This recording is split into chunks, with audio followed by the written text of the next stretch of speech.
తెలంగాణ జాగృతి అధ్యక్షురాలు ఎమ్మెల్సీ కవిత ఇవాల్టి నుంచి జిల్లాల పర్యటన చేపట్టనున్నారు. కాసేపట్లో గన్ పార్క్ వద్ద అమరవీరులకు నివాళులర్పించి నిజామాబాద్కు బయలుదేరతారు. ఇక ఇందల్వాయి వద్ద జాగృతి శ్రేణులు ఎమ్మెల్సీ కవితకు ఘన స్వాగతం పలుకున్నారు. అనంతరం టోల్ ప్లాజా దగ్గర నుంచి భారీ ర్యాలీగా జాగృతి కార్యాలయానికి చేరుకోనున్నారు. అక్కడి నుంచి నవీపేటకు వెళ్లి గోదావరి ముంపు ప్రాంత బాధితులను పరామర్శిస్తారామె. ఇక సాయంత్రం 6 గంటలకు CHU కొండూరులోని శ్రీ లక్ష్మీ నరసింహస్వామి ఆలయంలో ప్రత్యేక పూజలు నిర్వహించనున్నారు. పూర్తి డీటెయిల్స్ ని మా ప్రతినిధి అజీం అందిస్తారు. అజీం, కవిత పర్యటనకు సంబంధించి మీ దగ్గర ఉన్నటువంటి తాజా అప్డేట్స్ ఏంటి?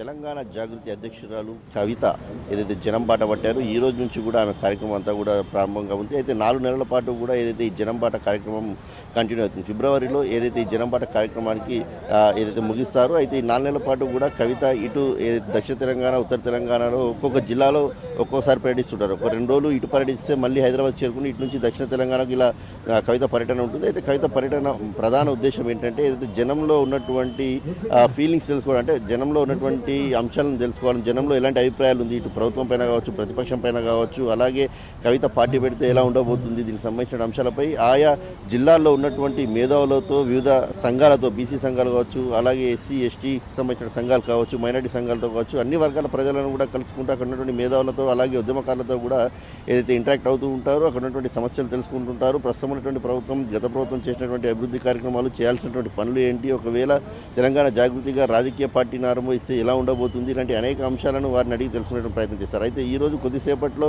బంజారాహిల్స్లోని జాగృతి కార్యాలయం నుండి ఏదైతే అసెంబ్లీ ఎదురుగా ఉన్నటువంటి గన్ పార్క్కి కవిత మరికొద్దిసేపట్లో చేరుకుంటారు. ఇక్కడ అమరవీరుల స్తూపానికి ఏదైతే నివాళులర్పించి కవిత తన జనంబాట కార్యక్రమాన్ని ప్రారంభిస్తారు. అయితే ఈ రోజు మొదటగా నిజామాబాద్కి వెళ్తారు. నిజామాబాద్కి వెళ్ళి అక్కడ మధ్యాహ్నం 4 గంటలకు నవీన్ పేట్ మండలంలో యాంచా గ్రామంలో గోదావరి వరద ముంపు ప్రాంతాలకు సంబంధించిన బాధితులు ఎవరైనా ఉన్నారో వారితో ఇంటరాక్ట్ అవుతారు. అక్కడ ఉన్న సమస్యలు వారి ద్వారా అడిగి తెలుసుకునే ప్రయత్నం చేస్తారు. అలాగే సాయంత్రం 6 గంటలకు నందిపేట మండలం CHU కొండూరులోని శ్రీ లక్ష్మీ నరసింహ ఆలయంలో ప్రత్యేక పూజలు కూడా నిర్వహిస్తారు. నిర్వహించిన తర్వాత కవిత రేపు ఏదైతే అటు కామారెడ్డి అలాగే నిజామాబాద్ జిల్లాలో ఉన్నటువంటి మేధావులతో, అక్కడ ఉన్నటువంటి వివిధ సంఘాల నేతలతో కూడా భేటీ అయ్యి అక్కడ ఉన్నటువంటి అంశాలను, ప్రధానంగా అన్ని రాజకీయ పార్టీలు, ప్రభుత్వానికి సంబంధించిన అంశాలు కూడా తెలుసుకునేటువంటి ప్రయత్నం చేస్తారు. మొత్తంగా కవిత జనంబాట కార్యక్రమం ప్రస్తుతం అయితే మనం చూసినట్టయితే ఏదైతే కేసీఆర్తో విడిపోయిన తర్వాత కవిత మొదటిసారిగా కూడా ఏదైతే పబ్లిక్లోకి వెళ్తున్నారు కాబట్టి దీనిపై స్పందన ఎలా ఉంటుందో కూడా చూడాల్సి ఉంటుంది. ఎందుకంటే కేసీఆర్తో అటు BRSతో విభేదాలు వచ్చిన తర్వాత కవిత మొదటిసారి జనం బాట పడుతున్నారు. సో ఈ నేపథ్యంలో అసలు ప్రజల మనోభావాలు ఎలా ఉన్నాయి, ప్రజలకు సంబంధించిన సమస్యలు ఎలా ఉన్నాయి, ఇలాంటి అనేక అంశాలు తెలుసుకుంటారు. అలాగే మేధావులతో, సంఘాలతో మాట్లాడి కూడా పార్టీకి సంబంధించిన అంశాలు తెలుసుకుంటారు. కాబట్టి కవిత